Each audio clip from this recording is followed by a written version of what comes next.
आता तुम्ही जर राईट ड्राईव्ह मराठीचे रेग्युलर सबस्क्रायबर असाल तर तुम्हाला हे माहितीच असेल की पूर्वी आपण लाईट कंट्रोल्स आणि एसी कंट्रोल्सवरती डिटेल व्हिडिओ बनवलेले होते आणि त्याच्यावरती अनेक लोकांनी मला आवर्जून कॉमेंट करून सांगितलं की ह्या सिस्टीम जरी प्रत्येक गाडीमध्ये असल्या तरी तुमचा व्हिडिओ बघितल्यानंतर खूप नव्याने गोष्टी आम्हाला त्याच्यातल्या कळल्या आणि म्हणूनच आता पावसाळ्याच्या अनुषंगाने मी आता पुढचा विषय जो घेतोय तो म्हणजे वायपरचे सगळे कंट्रोल्स किंवा वायपर्सची गाडीची सिस्टीम। तर आजच्या व्हिडिओमध्ये आपण हे सगळं डिटेलमध्ये कव्हर केलेलं आहे। हा व्हिडिओ नक्की शेवटपर्यंत बघा कारण ह्याच्यामध्ये मी काही अशा चुकाही कव्हर केलेल्या आहेत की ज्या वायपर सिस्टीम वापरताना आपल्याकडनं घडू शकतात, ज्याने आपलं खूप मोठं नुकसान होतं। सो तुम्ही नवीन गाडी घेतलेली असेल किंवा नवीनच गाडी शिकत असाल किंवा तुम्ही एक्सपिरियन्स ड्रायव्हर असाल, तिघांसाठी हा व्हिडिओ तितकाच महत्त्वाचा आहे। तर व्हिडिओला सुरुवात करू, चला तर मग।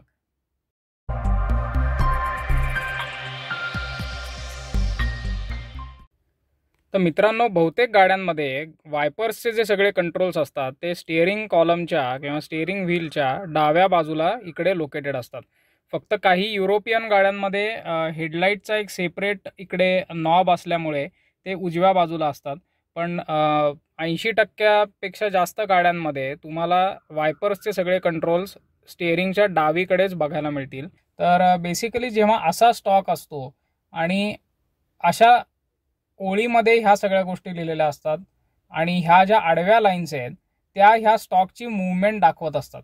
म्हणजे जेव्हा अशा प्रकारचं तुम्हाला लिहिलेलं दिसेल तेव्हा त्याचा अर्थ असा असतो की हा अख्खा जो स्टॉक आहे तो जेव्हा तुम्ही हलवणार आहात खालती किंवा वरती, म्हणजे ह्या डिरेक्शनमध्ये अशा डिरेक्शनमध्ये जेव्हा तुम्ही तो हलवणार आहात तेव्हा हे वेगळे वेगळे जे स्पीड्स त्या वायपर्सचे आहेत ते ऑपरेट होणार आहेत।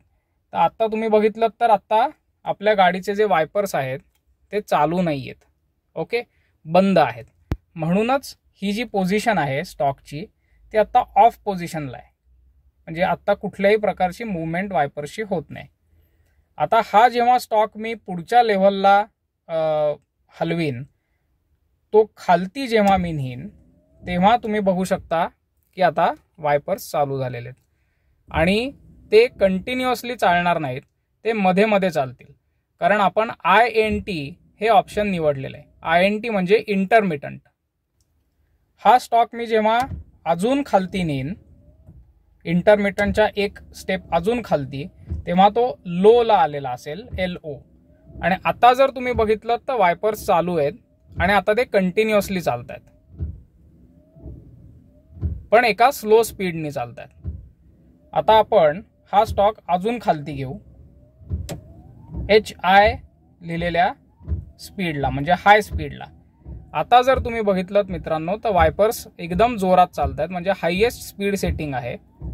तर हे नॉर्मली 3 स्पीड प्रत्येक गाडीला तुम्हाला बघायला मिळतील आणि ही अक्षरं किंवा नॉमेनक्लेचर सुद्धा हे असंच असतं। फक्त टाटाच्या गाड्यांमध्ये मी थोडंसं याला स्पीड्सचं जे नॉमेनक्लेचर आहे ते वेगळं असतं। म्हणजे इथे ऑफ, INT, लो, हाय असं लिहिण्याच्या ऐवजी त्यांनी अशा रेघा दाखवलेल्या आहेत, डॉटेड लाईन्स, कंटिन्युअस लाईन आणि एक जाड लाईन। तर त्याचाही मी तुम्हाला इथे तुम्ही फोटो बघू शकता, पण नॉर्मली गाड्यांमध्ये हे तुम्हाला क्लिअरली सगळं लिहिलेलं दिसेल। टाटावाल्यांनी असं इतकं कॉम्प्लिकेटेड का ठेवलंय माहिती नाही। आता हे स्पीड्स तर आपण बघितले, आता इकडे मिस्ट हे एक तुम्हाला दिसेल फंक्शन।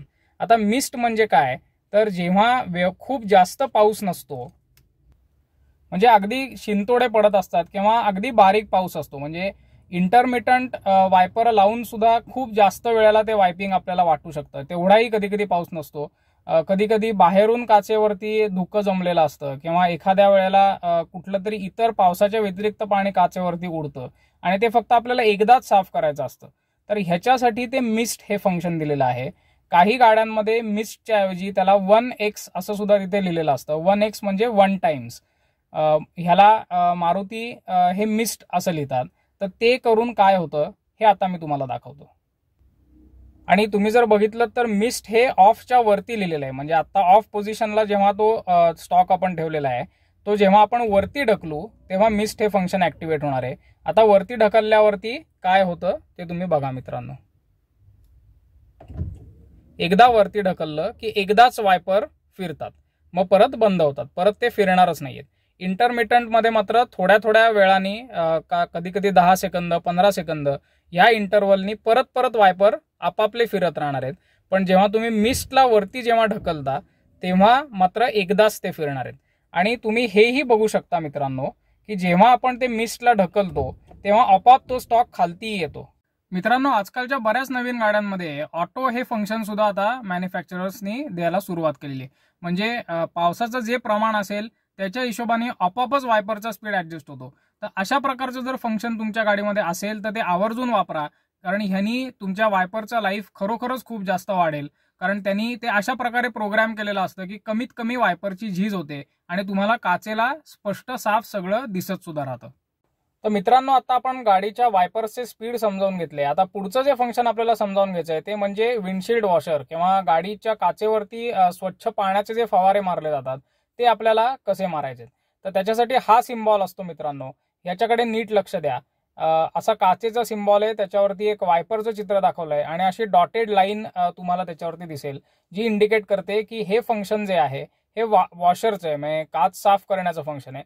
त्यासाठी त्यांनी खालती इथे तुम्ही बघितलं तर पूल असं लिहिलेलं आहे। पूल म्हणजे हा अख्खा जो वायपरचा स्टॉक आहे तो आपल्या बाजूला ओढला की काचेवरती पाणी येतं। ते आता मी तुम्हाला करून दाखवतो। मित्रांनो, हे माझ्याकडे मी आता ओढून धरलेलं आहे आणि तुम्ही बघू शकता की आता काचेवरती पाणी येत आहे। आणि हे जेव्हा तुम्ही तुमच्याकडे ओढून धराल तेव्हा वायपर्सही आपोआप चालू होणार आहेत। तुम्हाला वेगळे वायपर्स चालू करण्याची काही गरज लागणार नाही। आता सगळ्या गाड्यांमध्ये हे फीचर किंवा हे फंक्शन कॉमन असतं की जेव्हा तुम्ही विंडशील्ड वॉशर चालू करता तेव्हा वायपर्स आपोआप चालू करतात। मित्रांनो, हॅचबॅक किंवा SUV प्रकारच्या ज्या गाड्या आहेत, म्हणजे मोठ्या गाड्या किंवा म्हणजे आता ही जशी सेलेरिओ आहे किंवा i10, i20, तर अशा या हॅचबॅक गाड्या किंवा SUV गाड्यांना मागच्या काचेला सुद्धा तुम्ही बघू शकताय की असा वायपर येतो।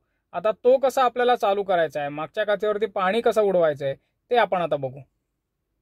तर त्याच्यासाठी तुम्ही बघितलं तर इकडे रियर असा तुम्हाला चिन्ह दिसेल आणि असा एक ॲरो आहे। आता ह्याचा अर्थ असा आहे की मगाशी आपण जेव्हा वायपरचे वेगळे वेगळे स्पीड्स ऑपरेट केले किंवा पुढचे जे वायपर्स चालू केले ते हा अख्खा स्टॉक हलवून आपण ते केलेलं होतं। पण हे मात्र ऑपरेट करताना आपल्याला अख्खा स्टॉक हलवायचा नाहीये। तर ह्याचा जो पुढचा भाग आहे तुम्ही बघितलं तर इकडे तुम्हाला आडवी दांडी दिसेल आणि आता ती ऑफ पोझिशनला आहे। तर तो पुढचा भाग आपल्याला फक्त ऑपरेट करायचा आहे। तो पुढचा भाग जेव्हा मी रोटेट करीन आणि ही दांडी जेव्हा ऑन पोझिशनला घेईन तेव्हा मागचा वायपर चालू होईल। मित्रांनो, आता तुम्ही बघितलं तर मागचा वायपर आपला चालू झालेला आहे। मित्रांनो, परत एकदा मी तुम्हाला दाखवतो। हे आपल्याला ऑन पोझिशनला घ्यायचंय आणि हे पुढे फक्त ढकलायचंय। अशा प्रकारे पुढे ढकलल्यानंतर पाणी येतं। तर मित्रांनो, आता वायपर सिस्टीम कशी ऑपरेट करायची, त्याचे कंट्रोल्स काय आहेत हे आता व्यवस्थित आपण समजून घेतलेलं आहे। पण आता ती कशी वापरायची आहे किंवा त्याची योग्य पद्धत काय आहे, कुठल्या चुका आपल्याला टाळायच्या आहेत हे आता आपण समजून घेऊ। तर सर्वात पहिली आणि महत्त्वाची चूक म्हणजे चुकीच्या स्पीडला वायपर चालवणे। मी अशा अनेक गाड्या रस्त्यावरती बघत असतो पावसाळ्यात की मे बी ते खूप एक्सपिरियन्स ड्रायव्हर्स असतील पण तरी सुद्धा ते चुकीच्या वायपर स्पीडला वायपर चालू ठेवतात। म्हणजे अगदी कमी पाऊस असेल, भुरभुर पडत असेल पावसाची, तरी लो किंवा हाय स्पीडला वायपर चालू ठेवणं, किंवा ह्याच्या उलट जोरात पाऊस असेल, हेवी रेनफॉल असेल तरी सुद्धा इंटरमिटंटला ठेवणं किंवा मिस्टला ठेवणं, म्हणजे मध्ये मध्ये वायपर स्वतः ऑपरेट करणं, असे मी अनेक ड्रायव्हर बघितलेले आहेत। तर जास्त पाऊस असताना तुम्ही जर कमी स्पीडला वायपर चालू ठेवले तर तुम्हाला रस्ता स्पष्ट दिसणार नाही, काच क्लीन राहणार नाही। आणि हेच जर तुम्ही कमी पाऊस असताना जर हाय स्पीडला वायपर ठेवले तर तुमच्या वायपर ब्लेड्सची झीज होते, कारण वायपर ब्लेड्स ड्राय राहतात आणि ड्राय असलेले वायपर ब्लेड जेव्हा काचेवरनं फिरतात तेव्हा त्याचं घर्षण वाढतं आणि तुमचे वायपर ब्लेड्स लवकर खराब होतात किंवा ते वाकण्याची शक्यता असते मित्रांनो।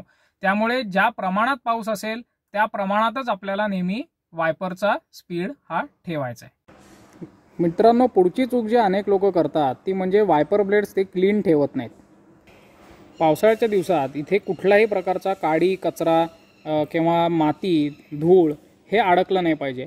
असं जर तुम्हाला गाडी चालवायच्या अगोदर दिसलं, जाणवलं की तिथे काहीतरी अडकलेलं आहे तर आपल्याला आपलं ब्लेड उचलायचं आहे, ते व्यवस्थित फडक्याने असं क्लीन करून घ्यायचं आहे आणि मगच आपल्याला आपले वायपर्स चालू करायचे आहेत। कुठल्याही प्रकारची घाण काचेवरती असताना, वायपरच्या तिथे असताना आपल्याला वायपर ऑपरेट करायचे नाही आहेत। मित्रांनो, ही सेम गोष्ट आपल्याला मागच्या वायपर ब्लेडच्या बाबतीत सुद्धा करायची आहे, कारण अनेकदा मागच्या वायपर ब्लेडचं लक्षात राहत नाही आणि मग हे लवकर खराब होतं आणि हे बदलावं लागतं। तर हे सुद्धा कायम स्वच्छ पाहिजे ब्लेड। आणि तुम्ही बघितलं तर इकडे काडी कचरा अडकायला जागा सुद्धा जास्त आहे, इथे सुद्धा एक पान पडलेलं आहे। तर हे सुद्धा आपल्याला व्यवस्थित स्वच्छ करून मगच ऑपरेट करायचं आहे. की आपल्याला वॉशर फ्लुइड जे आहे किंवा काचेवरती जे पाणी उडतं त्याच्यामध्ये कुठल्याही प्रकारचा साबण किंवा शॅम्पू वगैरे असं काही वापरायचं नाहीये. कारण ह्या गोष्टींमध्ये डिटर्जंट मिक्स केलेलं असतं आणि जे तुमच्या वायपरचं जे वॉशर सिस्टीम आहे त्यातले जे पाईप्स आहेत किंवा वॉशर नॉझेल्स आहेत त्याच्यामध्ये ते जाऊन बसतं, त्याचं स्केलिंग तयार होतं आणि त्यांनी त्या पाण्याचं प्रेशर कमी होणं किंवा त्या पाण्याचा फ्लो बदलणं ह्या गोष्टी होतात. ह्याच्या व्यतिरिक्त ते वॉशरचे जे नॉझल्स असतात ते लवकर खराब होऊ शकतात कारण ते गंजू शकतात, कोरोजन त्याच्यावरती होऊ शकतं. तर ह्या सगळ्या कारणांसाठी आपल्याला कुठल्याही प्रकारचा साबण किंवा शॅम्पू वापरायचा नाहीये. फार फार तर तुम्हाला अगदीच हवं असेल तर ऑथोराइज सर्व्हिस सेंटरमधनं तुम्ही वॉशर फ्लुइड आणा आणि ते तुम्ही टाका. पण माझा तरी अनुभव असा आहे की ह्याला तुम्ही साधं पाणी घातलं तरी चालतं, त्याच्या व्यतिरिक्त काहीही लागत नाही. मित्रांनो, आता आपण वायपर्स कसे वापरायचे, त्याचे कंट्रोल्स कसे असतात, कुठल्या चुका आपल्याला टाळायच्या आहेत हे सगळं बघितलेलं आहे. पण तरी वायपर्स आपण ह्या सगळ्या गोष्टी करून सुद्धा जर आपले वायपर्स व्यवस्थित काम करायला हवं असेल त्यांनी किंवा त्याच्यामध्ये कुठल्याही प्रकारचा प्रॉब्लेम होऊ नये अशी आपली इच्छा असेल तर आता पुढची गोष्ट जी आपल्याला करायची आहे ती म्हणजे हा इथे दिलेला व्हिडिओ बघायचा आहे की जो वायपरच्या संदर्भातला आपल्याला रुटीन मेंटेनन्स काय करायचं आहे किंवा कुठल्या अशा गोष्टी आपल्याला चेक करायच्या आहेत वायपरच्या संदर्भातल्या ते त्याच्यात मी कव्हर केलेलं आहे. तर ह्या व्हिडिओ नंतर आता हा व्हिडिओ तुम्ही बघा आणि ह्याच्या पुढचा भाग म्हणून आपण ह्याला तो समजून घ्या आणि वायपर्स व्यवस्थित त्या हिशोबाने चेक किंवा मेंटेन करा. म्हणजे पावसात तुम्हाला कुठलाही त्रास होणार नाही, स्मूथली गाडी चालवता येईल. कितीही पाऊस असून देत, वादळ असून देत, धुकं असून देत, तुम्ही सेफ राहाल, सुरक्षित राहाल. आणि तुम्हाला हा व्हिडिओ कसा वाटला हे तुम्ही नक्की कॉमेंट्समध्ये सांगा. आवडलेला असेल तर एक लाईक द्या. राईट ड्राईव्ह मराठीच्या यूट्यूब चॅनलला नक्की सबस्क्राईब करा. Kiran Abhyankar from the right drive Marathi signing off. धन्यवाद.